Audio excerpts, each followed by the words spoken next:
서로 축복하겠습니다. 거룩한 휘파람을 불며 삽시다. 당신과 나의 믿음이 주님의 기쁨입니다. 할렐루야. 오늘은 이제 14차 특세 23번째 시간입니다. 오늘은 세상의 낙인도 휘파람이 될 수 있다라는 제목으로 하나님의 말씀을 전하도록 하겠습니다. 오늘 우리가 만나볼 사람은 본문 14절 말씀에 기록되어 있는 레위입니다. 레위, 우리에게 매우 익숙한 이름이지요. 야곱의 12아들 가운데 한 사람이 레위이기 때문입니다. 그 레위가 훗날 이스라엘 안에서 한 지파를 이루었다는 것도 다 아시죠? 레위 지파 말입니다. 이들은 하나님의 성전에서 이 사명을 감당했던 성직의 가문이고 성직의 지파였습니다. 바로 그 이름이 여기에 등장하고 있는데요. 그렇다고 해서 이 레위가 우리가 알고 있는 야곱의 아들 레위가 될 수 없다는 것도 다 아시죠? 오늘의 본문이 구약 성경이 아닌 신약 성경이기 때문입니다. 따라서 여기에 등장하는 레위는 분명히 다른 사람인데요. 그가 누구인지 좀 더 알아보기 위해 잠시 다른 복음서를 참고하겠습니다. 마태복음 9장 앞에 있는 마태복음, 마가복음 앞에 마태죠. 9장 9절 말씀, 신약 13쪽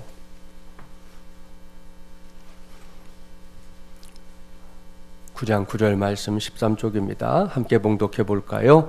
예수께서 그곳을 떠나 지나가시다가 마태라 하는 사람이 세관에 앉아 있는 것을 보시고 이르시되 나를 따르라 하시니 일어나 따르니라. 아멘. 사랑하는 새벽용사 여러분, 이 말씀과 오늘의 본문 비교해 보세요.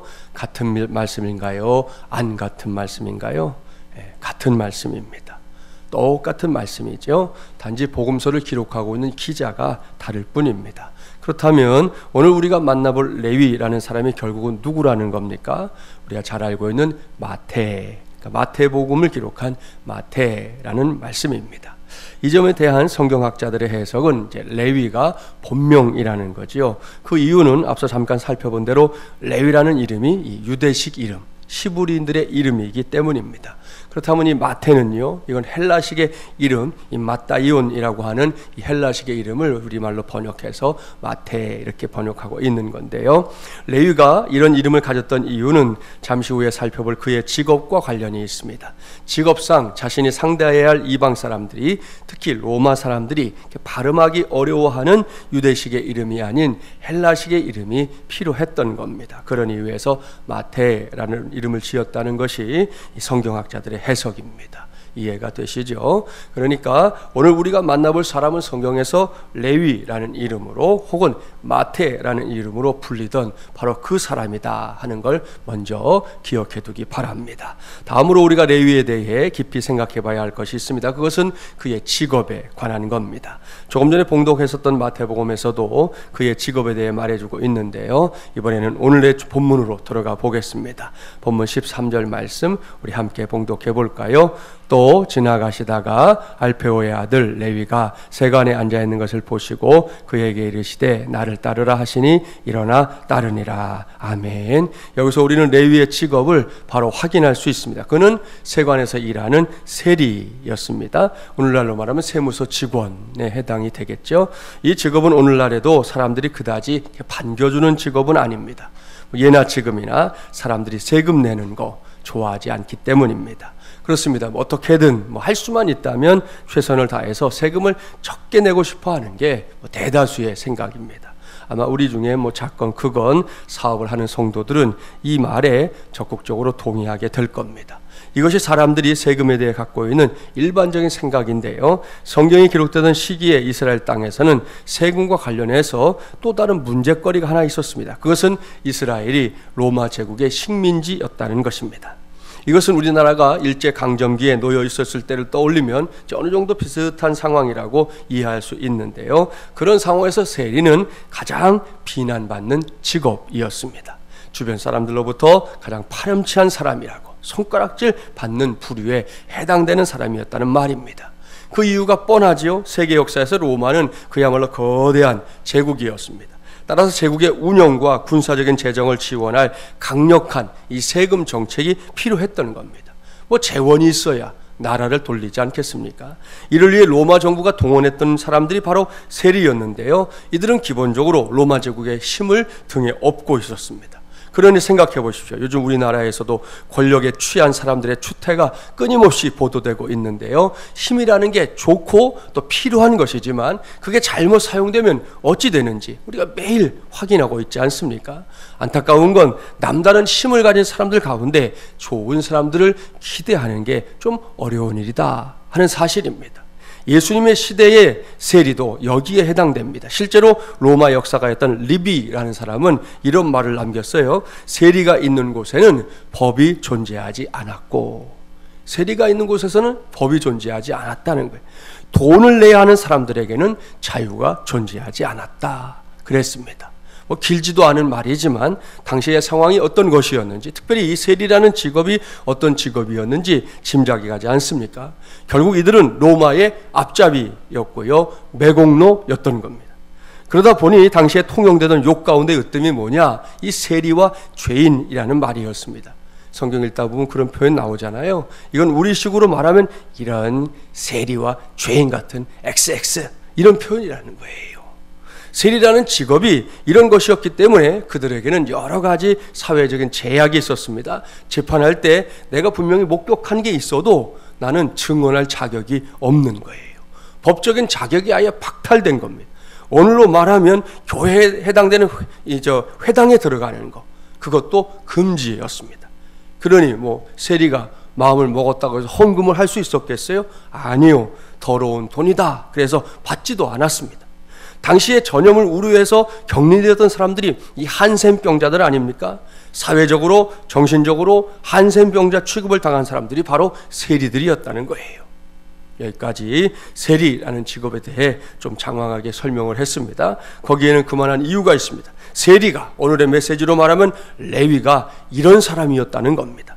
따라서 우리가 만일 성경을 모른다면 예수님께서 이런 레위를 제자로 삼을 것이다 생각할 수 있을까요? 없을까요? 없습니다. 그저 없는 정도가 아니라 결코 never, 절대로 무슨 일이 있어도 다른 사람은 몰라도 세리만큼은 제자로 삼지 않을 거다, 그렇게 생각할 겁니다.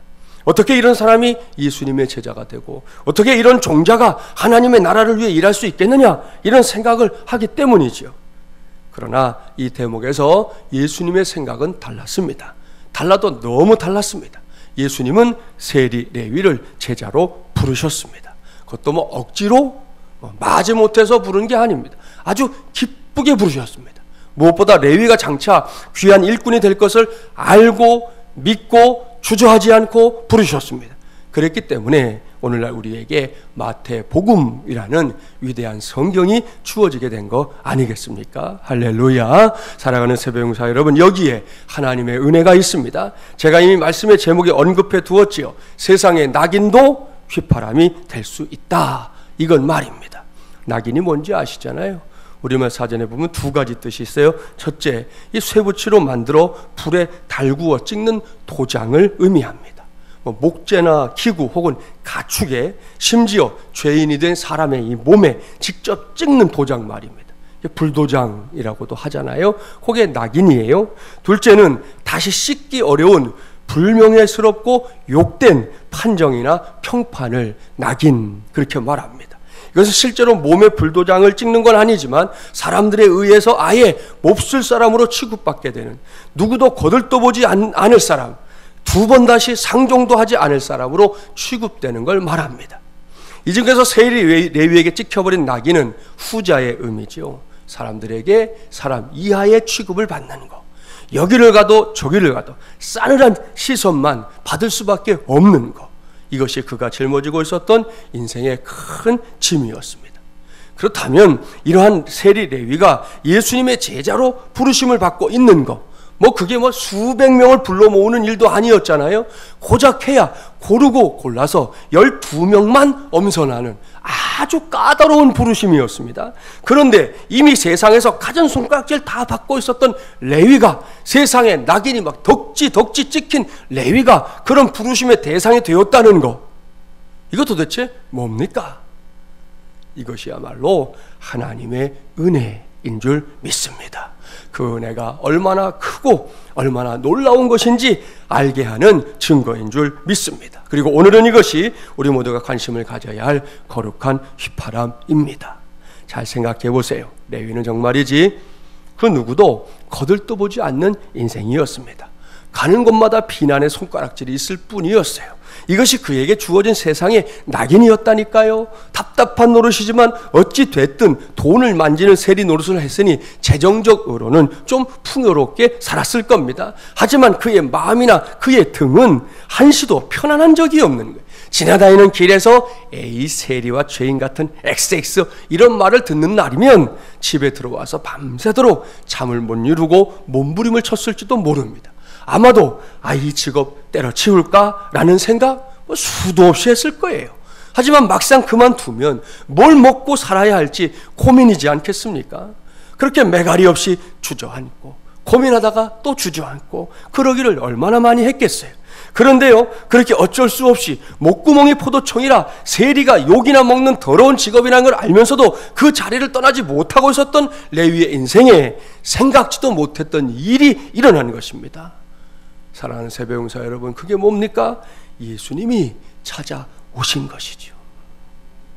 시기적으로 보면 이제 막 예수님에 대한 소문이 유대 땅 전역으로 이렇게 퍼져 나가고 있었던 시점입니다. 그 소문은 레위의 귀에도 이미 들렸을 거라 생각합니다. 그렇게 사방에서 사람들이 하나님의 아들이라고 하고 메시아라고 하는 그분이 레위 앞에 내 눈앞에 턱하니 나타난 거예요. 갑작스러운 예수님의 등장 때문에 너무 놀래서 말도 제대로 하지 못하는 레위에게 예수님이 더 놀라운 말씀을 하시지 않습니까? 나를 따르라. 이 한마디에 그렇습니다. 두 마디, 세 마디도 아니에요.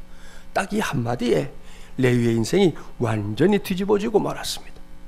아까 본문 13절 말씀 봤죠? 예수님의 말씀을 듣고 난 후에 레위가 어떻게 했습니까? 일어나 따르니라. 할렐루야. 보십시오. 세상의 낙인 때문에 허우적거리고 있었던 레위가 예수님의 제자가 되는 순간입니다. 놀랍습니다. 감격스럽습니다. 가슴이 뜁니다. 이 모습을 지켜보며 저는 확신을 갖게 된 겁니다. 세상의 낙인도 거룩한 휘파람이 될 수 있다.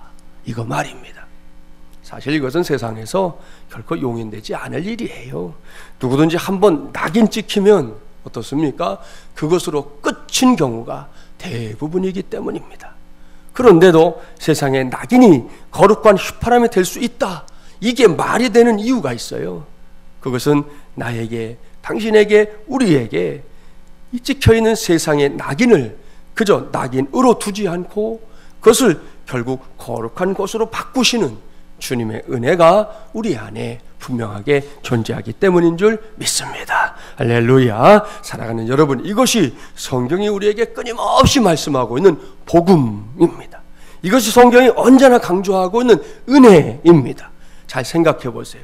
도무지 예수님의 제자가 될 수 없는 그런 사람을, 이건 객관적으로도 그렇고요, 레위 자신도 꿈엔들 생각한 적 없습니다. 난 예수님의 제자가 될 수 있어? 꿈에도 생각하지 않았어요. 그런 사람을 예수님께서 제자로 부르고 있습니다. 잠시 곁에 두시는 것도 기쁨일 텐데 늘 데리고 다니는 제자로 부르고 있다니까요. 그러니 이거 복음 아닙니까? 옳습니다. 이것은 기쁜 소식입니다. 굿 뉴스라는 말씀이죠. 또한 은혜가 무엇입니까? 은혜란 받을 자격이 없는 사람에게 베푸시는 하나님의 호의입니다. 이게 은혜예요.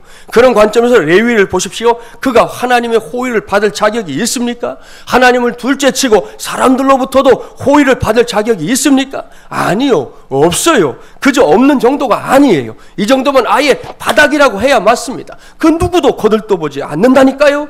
그런 레위가 주님으로부터 호의를, 그것도 엄청난 호의를, 상상조차 할 수 없는 호의를 받고 있습니다. 그래서 은혜입니다. 이것은 비단 레위에게만 일어난 사건이 아니에요. 오늘도 새벽을 깨우고 이곳까지 달려온 저와 여러분, 우리 모두가 이미 체험한 사건인 줄 믿습니다. 또한 앞으로 체험하게 될 사건인 줄 믿습니다. 스스로 점검해 보세요. 저와 여러분이 주님께서 제자로 부르실 만한 사람들입니까? 아닙니다. 생각하면 할수록 부끄러워서 죽게 있습니다. 죽구멍이 있다면 그 속에 쏙 들어가서 숨고 싶을 때가 한두 번 아닙니다. 그런데 불러주셨습니다. 크게 감사할 일이죠. 그렇다면 우리가 하나님의 호의를 받을 만합니까? 이것도 아닙니다. 여러분 어떻게 생각하는지 모르겠지만 제 스스로를 들여다봐도 참 추한 모습들 투성이에요. 어제 하루만 생각해봐도 그렇습니다. 예를 들어 어제도 뭐 이렇게 운전을 하고 좀 다녔는데 운전하면서 뜬금없이 끼어드는 차를 보면 속에서 불덩어리 올라오잖아요. 그게 그냥 지나가는 법이 없어요. 물론 뭐 표현 잘 안 하고 입으로 조금 궁얼궁얼 하지요.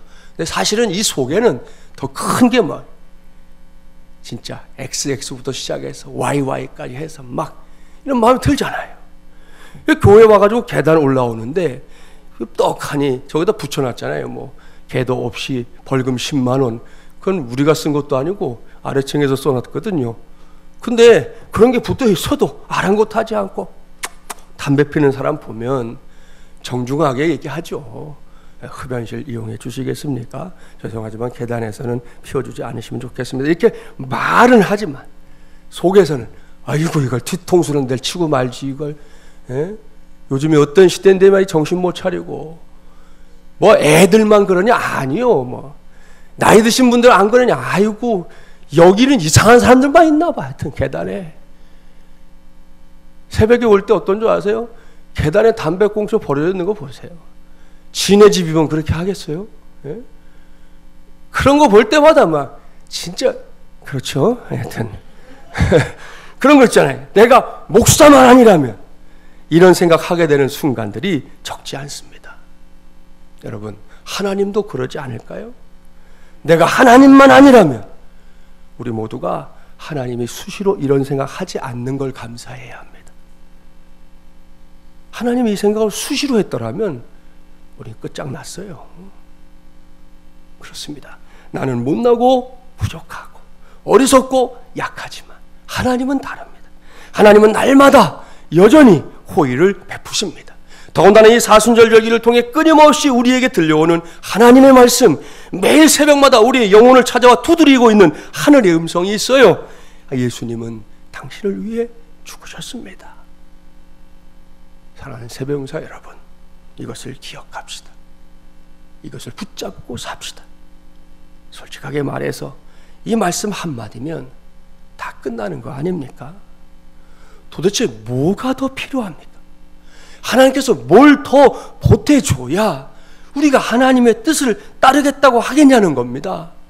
레위를 보십시오. 그는 나를 따르라 말씀하시는 그 한마디 주님의 말씀 앞에서 이런저런 말 한마디 하지 않았습니다. 그냥 따랐습니다. 그런데 우리는 그 주님께서 그냥 따르라 정도도 아니잖아요.